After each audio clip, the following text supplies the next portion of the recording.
6년 전에 공교롭게도 날짜와 시간이 똑같아요.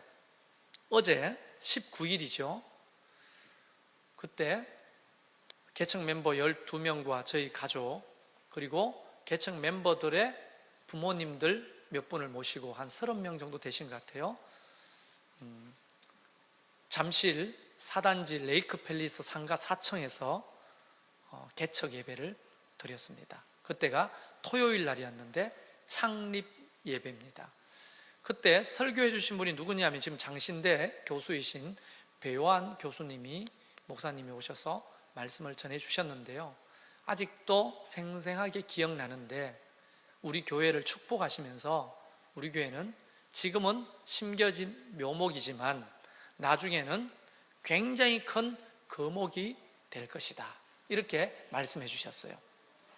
저는 그것을 마음에 담고 속으로 아멘, 주님 반드시 그렇게 될 줄로 믿습니다.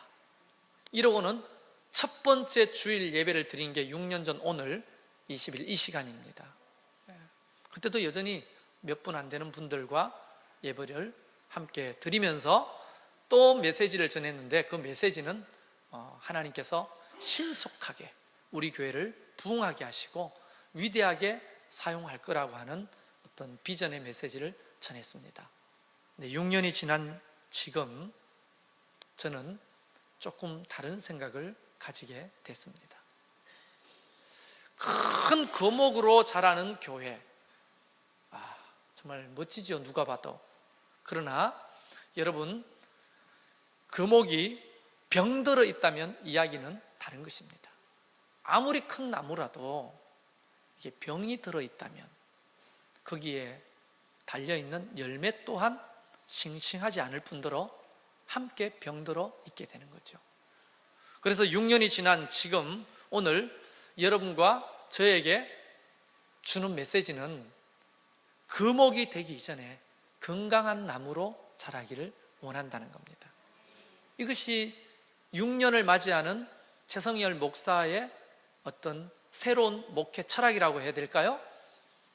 비전이라고 해야 될까요? 기도 제목입니다. 이것이 여러분에게도 동일하게 적용되기를 주의 이름으로 축원합니다. 성장 위주의 큰 거목, 정말 건물도 크고 땅도 크고 예산도 많고 사람도 많은 그런 교회 되기 전에 정말 건강한 교회가 되면 좋겠어요.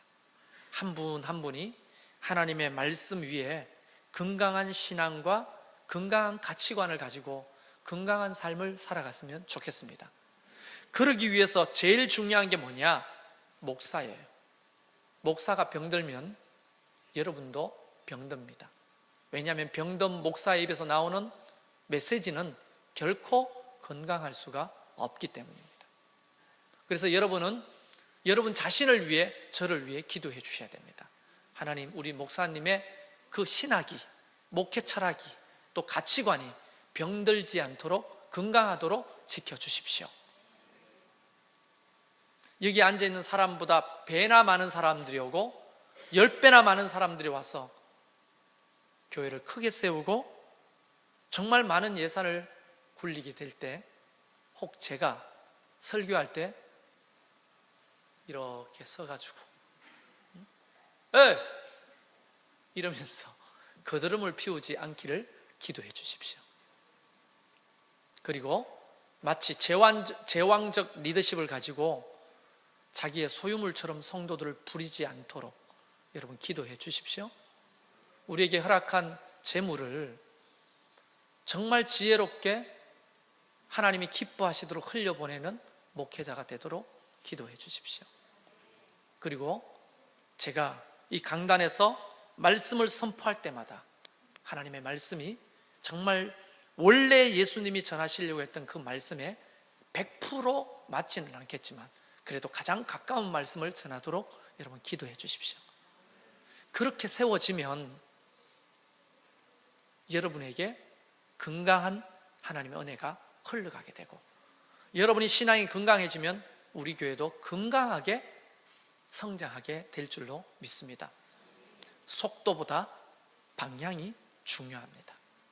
양보다도 질이 더 중요합니다. 6년 전만 해도 저는 12명의 개척 멤버들한테 핏대를 올리며 말했습니다. 두고 보라고, 어떻게 되는지.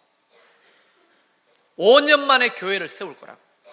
그러니까 그 순진하고 순수한 청년들이 아멘, 아멘, 그렇게 부르짖어 아멘을 외쳤더니 오늘의 교회가 생긴 거예요, 사실. 그런데 저는 지금 돌아보면 왜 그랬을까, 제가 후회가 막심합니다. 아직 미성숙한 목사가 그런 성장 위주의 교회를 꿈꿨던 게 아닌가, 이런 생각을 해보면서 저는 오늘 조금 긍정적으로 평가하면 제가 성숙해 가고 있구나, 성숙했다는 게 아니고 성숙해 가고 있구나 하는 생각을 해봅니다. 그래서 사실 우리 개척 멤버들한테는 정말 미안해요. 그런 목사를 순진하게 따르고 그들의 청춘을 바쳤거든요. 정말 바쳤어요. 부모님 몰래 빚내가지고 헌금하면서 교회를 세웠거든요. 그래서 들켜가지고 부모님한테 막 야단 맞고 나가라 이년아 저년아 이런 소리를 들으면서 그 교회를 지금까지 지켜온 겁니다. 그런 분들한테 너무 미안하고 죄송하고 또 고맙고 감사하고, 또 그동안에 이곳에 17단지 또 이곳에 오면서 여러분의 물질의 헌신, 기도의 헌신, 또 여러분이 가지고 있는 수많은 달란트들로 헌신해 주신 모든 것들 눈물겹도록 감사합니다. 목사 혼자서 교회를 섬길 수 있는 게 결코 아닙니다. 여러분이 필요합니다. 그래서 목사에게는 여러분이 가장 소중한 거예요. 감동을 안 받으시니까 넘어가겠습니다. 네, 정말 여러분이 저한테는 한 분 한 분이 소중합니다. 그런 마인드를 가지고 함께 가면 좋겠고, 우리 이상학 교수님을 통해 두 번 말씀을 들었는데 우리가 그냥 동반자로 생각하면 좋겠어요.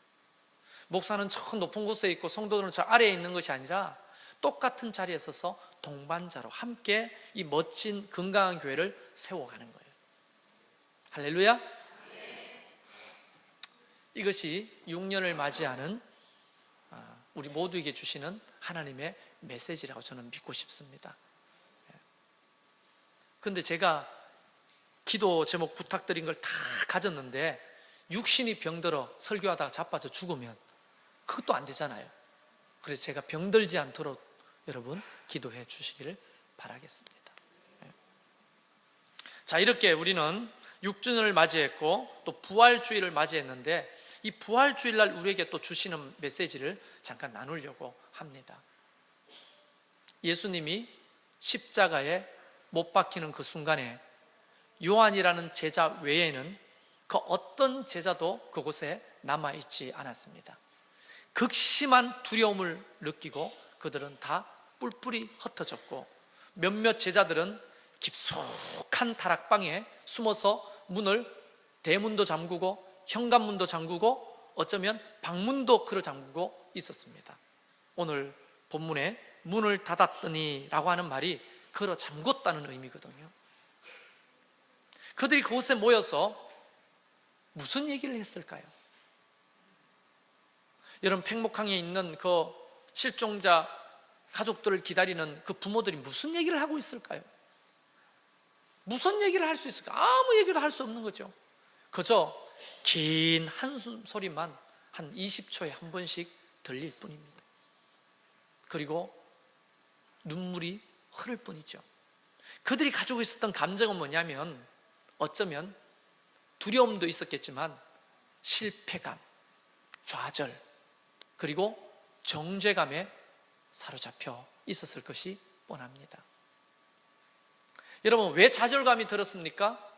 배를 버려두고 하던 일을 버려두고 주님을 따를 때만 해도 내 인생 이제 광명의 빛이 밝아오는구나, 이제 고생 끝이구나, 저분을 봐, 죽은 자도 살리고 안전뱅이를 일으키고 소경무에 눈을 뜨고 귀신을 쫓아내고 병든 자를 고치는 이분을 따르다 보면, 근데 그 병 고침 받은 사람들이 뭐 음식도 가져오고 그 다음에 돈도 가져와서 헌금을 하는데 돈이 많아지니까 돈 관리할 사람도 며칠 만에 생기는 거예요. 가룟 유다가 돈을 관리했잖아요. 돈 궤를 관리했다고 되어 있습니다. 돈을 넣는 주머니를 관리한 거예요. 얼마나 헌금이 많이 들어오는지, 사례가 많이 들어오는지, 저걸 힐끗힐끗 그 가룟 유다가 들고 있는 두툼한 그 헌금 주머니를 볼 때마다 이렇게 혓바닥이 막 두르고, 저 돈 나중에 갈라면 없겠지? 저 돈이 다겠어? 주님이 왕이 되면 나는 정말 우리 처자식 먹여 살리는 게 끝이야. 이제 내 인생 끝이야. 이제 좋은 날 온다고 이렇게 살았는데, 상상하고는 달리 너무나 비참하게, 너무나 무력하게 고초를 당하시고 십자가를 지시는 모습을 보면서 그는 깊은 상실과 좌절을 경험할 겁니다. 그리고 이 다락방에 모여있던 제자들이 벌벌벌 떠면서 한숨을 쉬면서 무슨 생각을 했을까요? 무슨 낯짝으로 집으로 돌아갈까? 아내가 뭐라고 할까? 부모님들은 이렇게 빈손으로 돌아온 나에게 뭐라고 말을 할까? 아니, 사람들에게는 내가 뭐라고 변명을 하지? 지금 돌아가서 다시 고기를 잡을 수 있을까? 3년 동안 그무질 한 번도 안 해보고 배도 지금 어떻게 버려졌는지 모르는데, 이런 상실감과 좌절, 그리고 또 한편으로는 주님의 그 목소리가 계속 귀에 맴도는 거예요. 나는 오늘 죽는다. 죽기는 왜 죽어요, 주님? 나는 주님 죽는 그 자리까지 따라가서 같이 죽을래요. 근데 주님이 이렇게 말하죠. 닭 울기 전에 네가 나를 3번 부인하고 너희들은 흩어진 양들처럼 다 도망갈 것이다. 아니에요, 주님. 죽을 때까지 주님을 따르겠어요. 했는데 이 모양 이 꼴로 다 도망가고, 오늘 겁에 질린 제자들이 아무도 모르는 그 빈 다락방에 문을 걸어 잠그고 모여 있단 말이에요. 지금 정죄감, 주님 앞에 죄송한 마음, 그 다음에 오늘 유대인들이 두려워라고 되어 있습니다. 예수의 잔장들을 전부 다 잡아 죽이려고 하는 그 대제사장 안나스와 가야바의 그 부하들이 예수의 제자들, 예수를 따랐던 사람들을 다 색출하려고 하는 이런 분위기 속에서 극심한 두려움에 빠져 있었을 겁니다.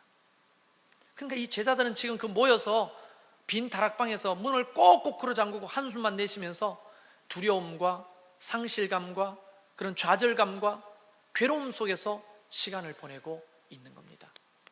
한마디로 패배자들의 모습이죠.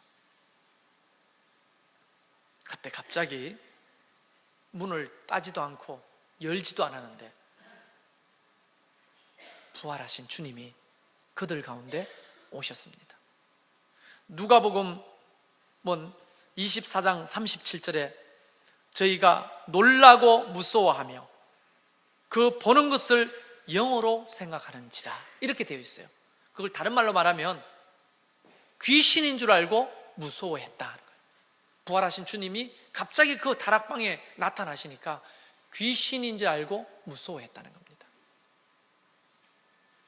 그런데 그 순간에 예수님께서 혹 이렇게 말씀하시지도 않았습니까? 꼴 좋다. 그렇게 큰 소리 치더니만 고작 간 곳이 이곳이냐? 멀리 가지도 못했네. 죽는다며, 나를 따라 죽는다며, 꼭 끝까지 따라간다며, 그런데 고작 너희가 한 것이 나를 배반하고 도망쳐서 모여있는 곳이 이곳이냐? 비겁하게, 배신자, 의리도 없이 나를 버리고 떠나간 놈들, 맛 좀 봐라. 이러고는 추신수가 들고 있던 야구방망이 같은 걸 들고 와가지고 대갑방을 한 방씩 두드려 패면서 그래도 네가 죄졌냐고 그렇게 나무랄 줄 알았는데, 주님의 첫 마디는 상상도 하지 못하는 말이었습니다. 너희에게 평강이 있을지어다. 여러분, 이 말씀 속에는요 정말 많은 것이 함축되어 있어요. 너희에게 평강이 있을지어다. 이 분위기에서 어울리는 말입니까? 사실 쥐잡듯이 잡아도 지금 시원찮을 판에 예수님께서 그들을 향해 평강이 있을지어다 라고 말씀하시는 거예요. 무슨 의미가 담겨 있을까요? 네가 실패한 것이 아니야. 사람은 다 누구나 연약해. 아마 나 같았어도 너희들처럼 이랬을 거야. 그러니까 정죄감 가지지 말고 마음 편하게 먹어. 이 말 아니겠어요? 또 평강이 있을지어다, 이 말은 두려워하지 마. 그래, 사람들은 다 자기를 잡아 죽이려고 하면 두려워하지. 그러나 내가 함께 있으니까 이제 너희들은 살 수가 있어. 두려워하지 마. 그것이 평강이 있을지어다 안에 있잖아요. 그리고 좌절에, 쉬리에 빠져있는, 상실감에 빠져있는 제자들 향해 이게 끝이 아니야. 너희들은 앞으로 상상할 수 없는 위대한 귀한 일에 내가 너희를 쓸 거야. 그러니까 불안해하지 말고 마음 편하게 먹어. 이런 위로와 격려의 말씀이 아니었겠느냐는 거예요. 나는 이 말씀이 오늘 여러분에게 임하기를 바랍니다. 그리고 세월호 희생자 가족들 그 가운데도 이 말씀이 그 어느 때보다 필요한 거 아닙니까? 혹 살릴 수 없다 할지라도 죽음이 끝이 아니니까 걱정하지 마. 내가 영원한 생명을 너희 자녀들에게 줄게. 멀지 않는 훗날에 기쁨으로 만나게 될 거야. 죽음을 맞이한 자들에게는 그런 평강의 말씀이고, 또 혹 살아있을지 모르는 자들을 향해서는 조금만 견뎌. 내가 구주자들을 보냈잖아. 공기가 미약해도 폐를 최대한 작게 사용하면서 살 수 있도록 내가 도와줄게. 40년 동안 만나를, 또 40년 동안 신발과 옷을 헤어지지 않는 연력학 제2의 법칙을 거스렸던 나니까 내가 먹지 않고도 견딜 수 있도록 내가 도와줄게. 담대해, 평안해. 이런 말씀이 혹 남아있을 생존자들에게 임하기를 바랍니다. 이런 것이 바로 너에게 평강이 있을지어다, 이 말씀이 함축되어 있지 않습니까? 이것만 해도 너무나 어렵고 감사한데요, 주님은 살아계신 하나님이잖아요. 그분은 전지전능하신 하나님이시잖아요. 여러분 믿으시죠? 그분이 부활하셨는데 왜 굳이 못 박힌 상처를 그대로 들고 오셨을까요? 그리고 옆구리를 보여주셨다고 했는데, 여러분 옆구리는요, 그때 당시에 로마 사람들은 십자가에 못 박힌 제수가 고개를 숙이고 있으면 죽었는지 살았는지 모르잖아요. 그것을 확인하기 위해서 심장 밑에 옆구리를 긴 창으로다가 찔러서 심장을 터뜨립니다. 마지막 죽음을 확인 사살하는 거예요. 그러면 그쪽으로 피와 물을 다 쏟고 죽게 되는 거예요. 그래서 죽었다고 확인하는 장면, 그것이 바로 옆구리에 창자국을 내는 거거든요. 그 창자국을 그대로 가지고 오셨어요. 그리고 제자들에게, 그렇게 두려움에 떨고 있는 제자들에게 못자국을 보여주셨다고 했어요. 그리고 예수님 당시에는 입고 있는 옷이 통옷이거든요.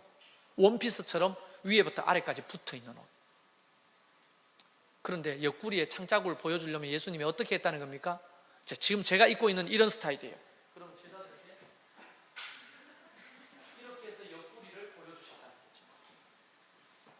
그 중에서도 예수님의 이런 행동을 제가 바라보면서 눈물이 나는 거예요. 제자들을 지금 배려하고 계시는구나. 주님은 분명히 못자국을 없게 하고 모든 상처를 없게 해서 완전히 영화로운 모습으로 부활하실 수 있었으나, 누구 때문에? 믿음이 너무 연약한 그 제자들 때문에, 보지 않고서는 믿을 수 없는 그 연약한 제자들 때문에 못자국을 그대로 가지고, 창자국을 그대로 가지고 제자들 앞에 오신 거지, 이걸 없애지 못해서 부활하신 게 아니라는 말씀이에요. 여러분, 이것이 뭡니까? 주님의 사랑이죠.